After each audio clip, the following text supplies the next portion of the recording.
এই যুবক, এই এদিকে এদিকে এদিকে, তোমার লাইফটা অনেক সুন্দর। তোমাকে আল্লাহ অসাধারণ নিয়ামত দিয়েছেন, চোখ দিয়েছেন, হাত দিয়েছেন, পা দিয়েছেন। তুমি তোমার এত সুন্দর মুহূর্তগুলো একটা মেয়ের জন্য ভেবে ভেবে নষ্ট কেমন করে করো? Doesn't make any sense, doesn't make any sense. মাথায় কি হুঁশ বুদ্ধি কিছু নাই? একটু ভাবো না। আচ্ছা প্রিয় ভাইয়েরা, একটু এদিকে তাকান তো আমার দিকে। আমার এই হাত দিয়েছে কে? আমার যে চোখ দিয়ে দেখতে হবে, এই চোখটা দিয়েছে কে? আমাকে আদর সোহাগ করবার জন্য আব্বা আম্মা দরকার, দিয়েছে কে? আমার সময় কাটাবার জন্য মোবাইল দরকার, দিয়েছে কে? আমার খাওয়ার জন্য রিজিক দরকার, দিয়েছে কে? এত কিছু যে আল্লাহ দিল, এত নিয়ামত যে আল্লাহ তোমারে দিল, সেই আল্লাহ কি তোমার সুন্দর একটা নেককার, দিনদার, পারফেক্ট লাইফ পার্টনার দিতে পারে না? পারে কি পারে না? তাহলে তুমি অন্য মেয়ের জন্য এত ছায়া খায় ব্যাখ্যা কেন? তুমি কেন এরকম তোমার অবস্থা? একটু ভাবো না তুমি এই বিষয়গুলো নিয়ে। যুবকদের জীবনের শ্রেষ্ঠতম ভুল হচ্ছে যুবকরা এখন ভুল কাউকে ভালোবাসে। যুবকরা এখন ভুল মানুষের প্রেমে পড়ে। প্রেমে পড়া দরকার একজনের, তিনি কে? যুবক প্রেমে পড়ে সুন্দরী মেয়ের, টিকটকার মেয়ের, যেই মেয়ের না আছে চরিত্র, না আছে ক্যারেক্টার, না আছে নামাজ, না আছে কালাম। যুবক তার জন্য দিন রাত 24 ঘন্টা নষ্ট করে যাচ্ছিল, এখন ঠিক কিনা? অবাক করা বিষয় এটা। আর আমার তো তোমার কাছে এইটা প্রশ্ন করতে মনে চায় যুবক, যে যেই মেয়েটা তোমার কপালে লেখা নাই, যেই মেয়ের সঙ্গে তোমার কোনোদিন বিয়েই হবে না, যেই মেয়ের প্রতি তোমার এত মায়া, সেই মেয়ে আর একজনের সঙ্গে প্রেম করে, তুমি যেই মেয়ের জন্য এত সময় নষ্ট করো, সে তোমার কপালেই লেখা নাই, তার নিয়ে তোমার এত ভাবনা কেন? হ্যাঁ, তার নিয়ে তোমার এত কল্পনা কেন? সারাটা দিন মোবাইলে তার ছবি দেখে। কিরে ক্যা হুয়া? হুজুর একেই ভালোবাসি, এরেই লাগবে, এর ছাড়া কাউরে বিয়ে করতেই পারবো না। এরকম যুবক আছে না নাই? সারা দিন মোবাইলে এগুলো করে। আচ্ছা, যাকে আল্লাহ তাআলা একটু just try to think about it, একটু ভাবেন, যাকে আল্লাহ তাআলা তোমার জন্য বানান নাই, যার সৃষ্টি তোমার জন্য হয় নাই, যে তোমার কপালে লেখা নাই, তার জন্য ভেবে তোমার কি কোনো লাভ হবে? তুমি তোমার লাইফটা অনেক সুন্দর। এই যুবক, এই এদিকে এদিকে এদিকে, তোমার লাইফটা অনেক সুন্দর।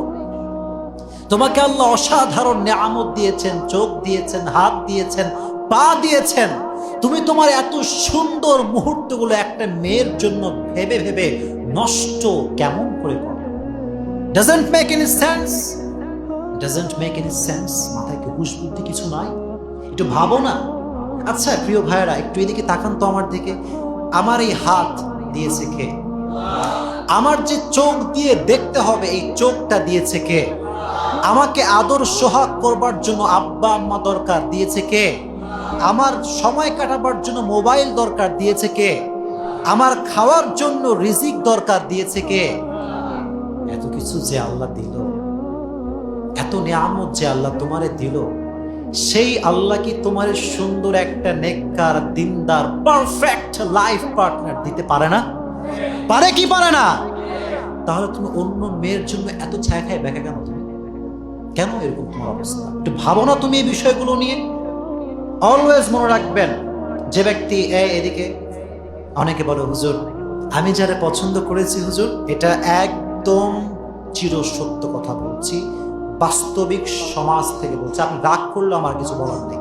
যুবকরা দেখবেন ভালো করে, ইভেন মেয়েরাও, যদি কোনো ছেলেকে পছন্দ হয়ে যায় কোনো মেয়ের, অথবা কোনো ছেলের কোনো মেয়েকে পছন্দ হয়ে যায়, সে মনে করে যে এর মতো কাউকে আর খুঁজেই পাওয়া যাবে, খুঁজেই পাওয়া যাবে। আচ্ছা, বেস্ট ডিসিশন মেকার, সবচেয়ে উত্তম সিদ্ধান্তকারী একজন, জবান খুলে বলেন না কে?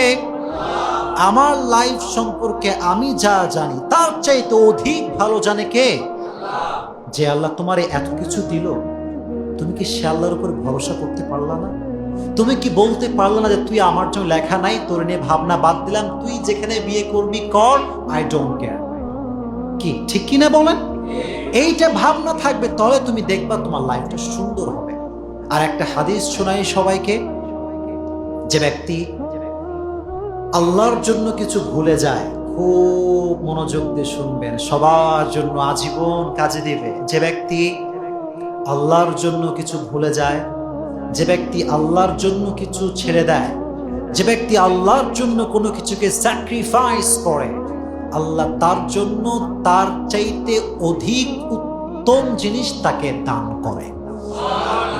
Just you have to sacrifice just to achieve the satisfaction of your lord. তুমি যা ছাড়বা, যা ধরবা, সব কিছু একজনের সন্তুষ্টির জন্য হবে। তিনি কে? আরেকটা আয়াত শুনে, ওয়ালা সাউফা ইউতিকা রাব্বুকা ফাতারদা। আল্লাহ বললেন তুই একটু ছেড়ে দে না, তুই একটু বল যে আচ্ছা আপনি আমাকে বিয়ে করলেন না, আসলে সত্য কথা কি জানেন যে আপনি আমার কপালেই নাই।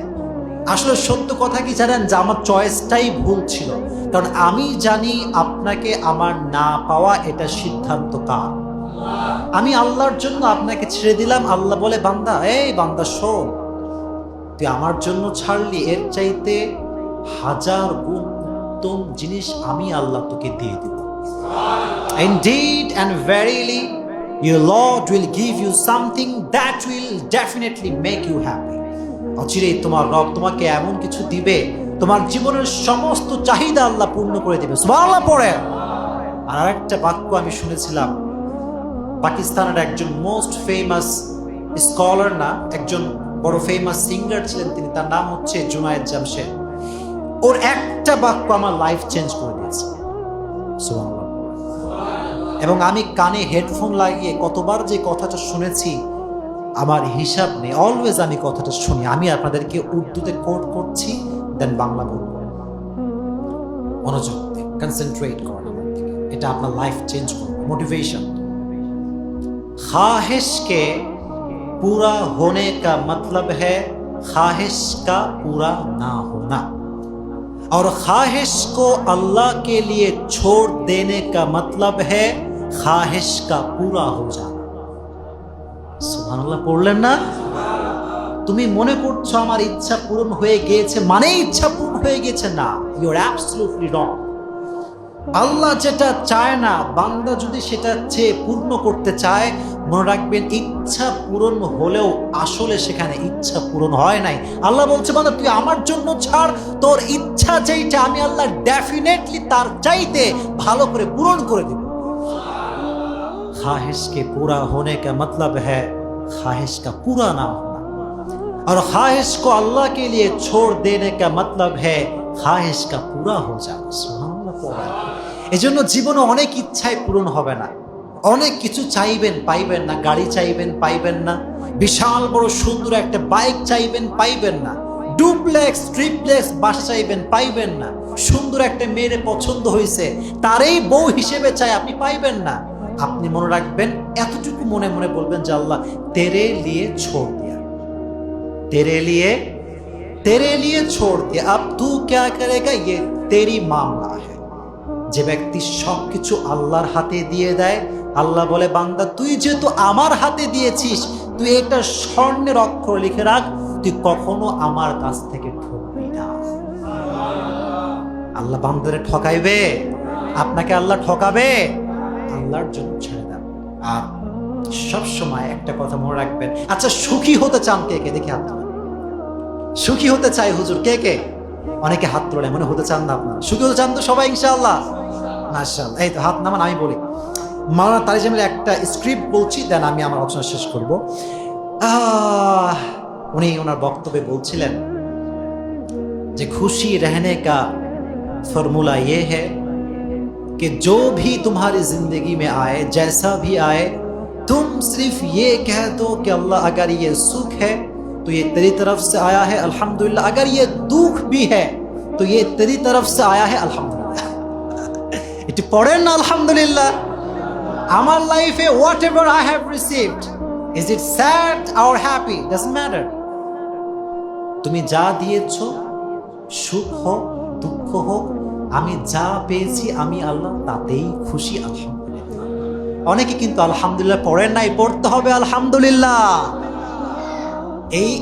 এই সেন্টেন্সটা মনে রাখবেন। আমি কিন্তু অনেক শুনে শুনে আপনাকে বলছি, যাচাই বাছাই কয়েকটা কথা বললাম, দেখবেন যে দুঃখ থাকবে না। থাকবে না। আল্লাহর কসম দুঃখ, আরে ভাই দুঃখ আসে কখন? যখন আপনি দুঃখকে দুঃখ মনে করেন তখন তো দুঃখ আসবে। আরে দুঃখ আসলে ভাববেন যে আরে কিসের দুঃখ? দুঃখ আসা মানে সামনে সুখ, আলহামদুলিল্লাহ। দুঃখ আসা মানে কি? সামনে কি আছে? এটা আল্লাহর কথা, ফাইন্না মাআল উসরি ইউসরা, ইন্না মাআল উসরি indeed and verily with every hardship there is ease। কষ্টের পরেই আল্লাহ অধিক পরিমাণ সুখ রেখে দিয়েছে। সুবহানাল্লাহ পড়েন। এজন্য কষ্ট যখন আসবে, রোগ যখন আসবে, জ্বর সর্দি কাশি, ভালোবাসা মানুষে পাইলাম না, আইফোন পাইলাম না, গাড়ি পাইলাম না, বাড়ি পাইলাম না, বউ পাইলাম না, আলহামদুলিল্লাহ সামনে আসতেছে ইনশাআল্লাহ। পড়লেন না?